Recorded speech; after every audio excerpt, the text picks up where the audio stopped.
Thank you, John.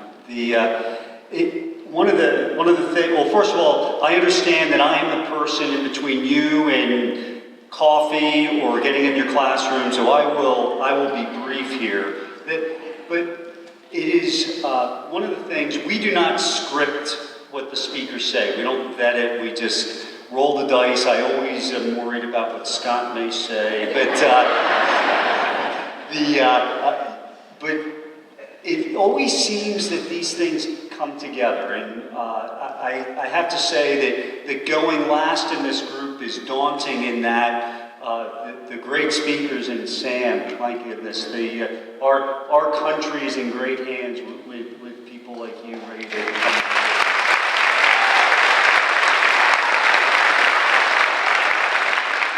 So it is. So I will try to live up to the performances here of the folks that preceded me here. And I had a chance to talk to a number of you coming in, and it's great to see you relaxed and ready to go. I think at least for the most part, and the stories of your summers and really kind of breathes life into that old assignment. What I did on my summer vacation. That we've got nationwide trips in RVs and all kinds of great stuff. New hobbies, John Nolan. Which, by the way, I have to say this. John Nolan is the one who storyboarded that video. I didn't actually jump out to do that. That wasn't my idea. And here's the other thing with that. You do need to know, because John is self-deprecating. He and his wife Patty have been doing some really serious kayaking through whitewater, and the Brandywine is not even big enough, goes up to the Lehigh River and does things. So let's give John a round.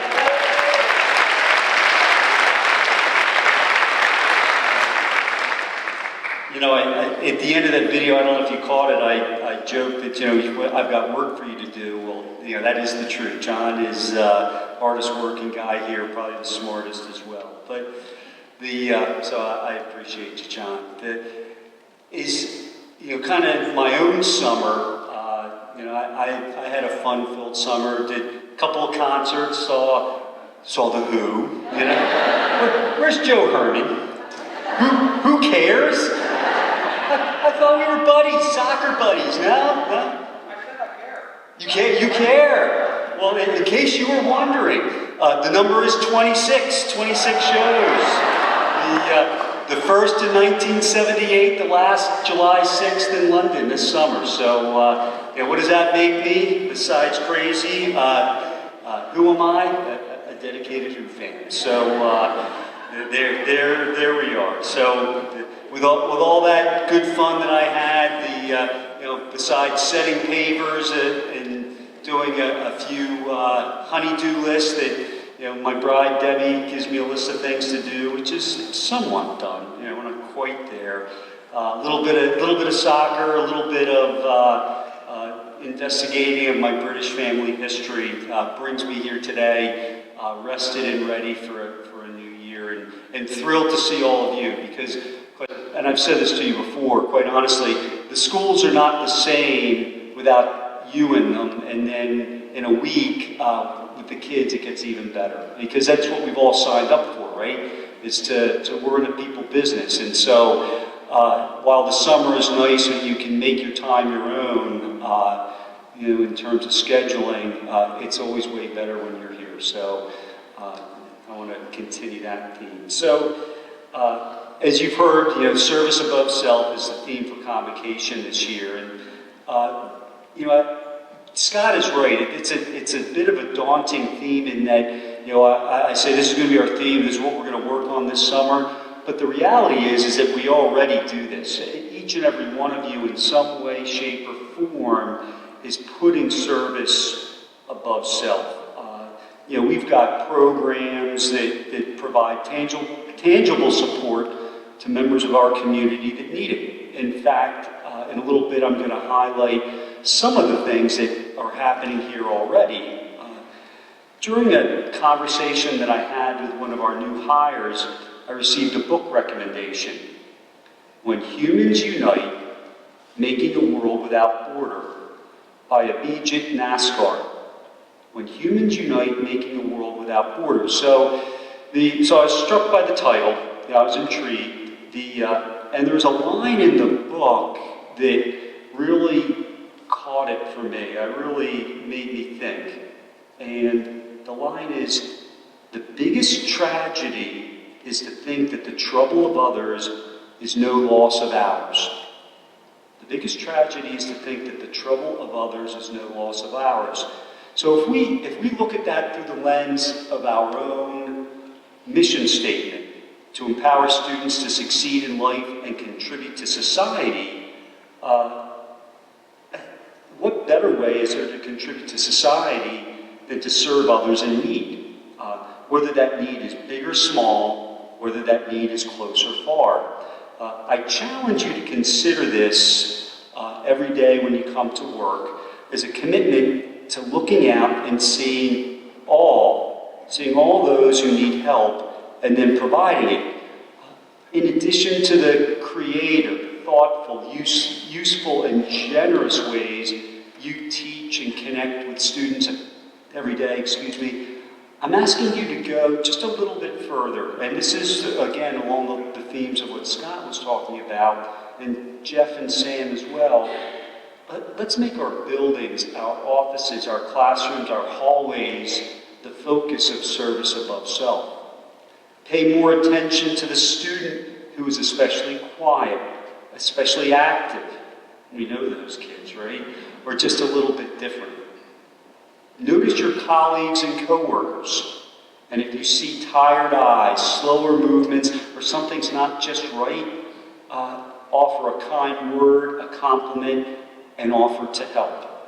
Because we all need to look after one another. The service above self is not just outward, it's inward. It's taking care of ourselves and taking care of those closest to us. When we work with parents, consider the hurdles that they may have jumped that day. Their struggles are just like ours, and a small dose of compassion goes a long way. Remember that how we act in the off moments, when people aren't paying attention, when we're not actively teaching or fulfilling our roles, because people look to make meaning out of what we do. It comes with the territory. And so whether you are intentionally making an impression or not, you're making an impression. So in our online, recorded, frenetic, tech-focused world, empathy is sometimes lost. Personal connections are less common, but they are the hallmark of good teaching. They're the hallmark of healthy environments. And I say, let's bring that back one day, one situation, one success at a time.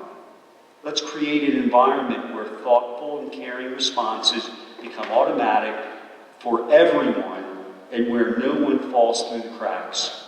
So all I am really asking is that you keep doing exactly what you do best and just cast the net a little bit wider to include those around you. Service above self is the core value that makes Unionville Chatsford such an extraordinary place. So as I prepare and segue into a video we're going to show in a moment,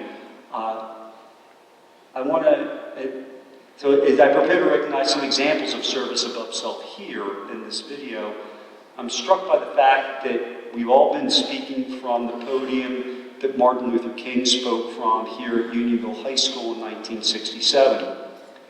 Dr. King once said, "Life's most persistent and urgent question is, what are you doing for others?"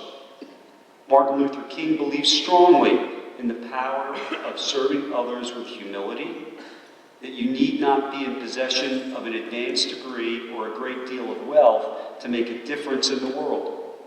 All you need is a clear intention and a desire to serve.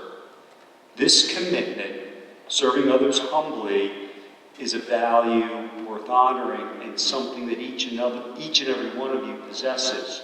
And I just ask you to be really purposeful this year in thinking about that, whether it be a student, whether it be a colleague, someone who needs a little bit of extra support, be ready to look after them and look after yourselves.